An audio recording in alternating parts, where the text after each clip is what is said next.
My dad, of course, knew Louise Roberts, who I think was the first director of the school, and they were very good friends. And then later, Dad became very good friends with Enid Gotts, who became Enid Anderson when she married for the first time rather late in her life. Dad knew these people because he was a private practitioner in town. He would regularly attend branch meetings, and he was on the hospital board committee that selected the students that got into physical therapy school. You see, the physiotherapy school was under the Otago Hospital Board.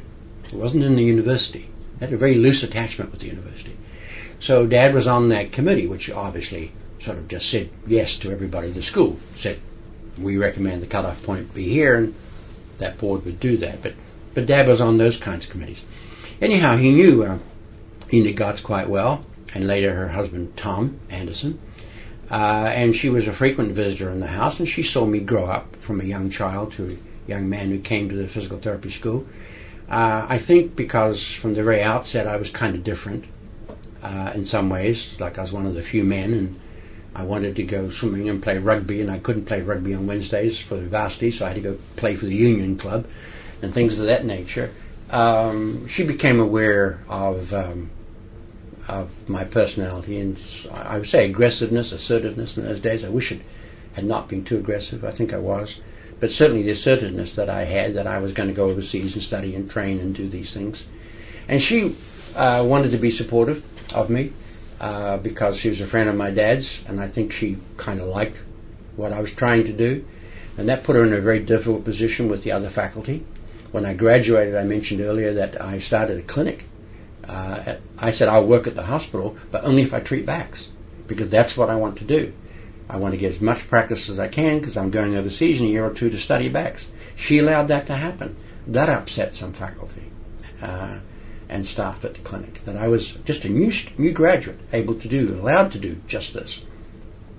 And then, of course, when I came back, she was put in a difficult position again in supporting me to be faculty, and the faculty walking out. What actually happened there was that because she couldn't really appoint me, the Otago Medical School was obligated to appoint one faculty member every year to the physiotherapy school. I think I've got this right. And so she had the Otago Medical School appoint me as faculty. And so I was there as a medical school appointee to the university. It's just a young chap, you know. So that's how that worked. I knew her as a very fair person, a very strict person. She had a particular gait in the walk. She was always in uniform. She had a 3-inch belt that they all wore as physical therapists. She kept herself in good trim. And I don't think anybody argued with her very much. She taught electrotherapy, and she taught it well. I just have nothing but good memories of her, but even when she would come to our house and I was now on the faculty at the school, I kind of kept my distance from her because I knew I had her in a difficult position. I didn't want to be too friendly with her because that's what the faculty were accusing her of, being too friendly with the Parises.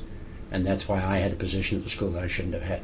That really wasn't the case at all. I think she was right in appointing me, that the colonial system of educating instructors was fine, but it was obviously going to come to an end, and it has come to an end.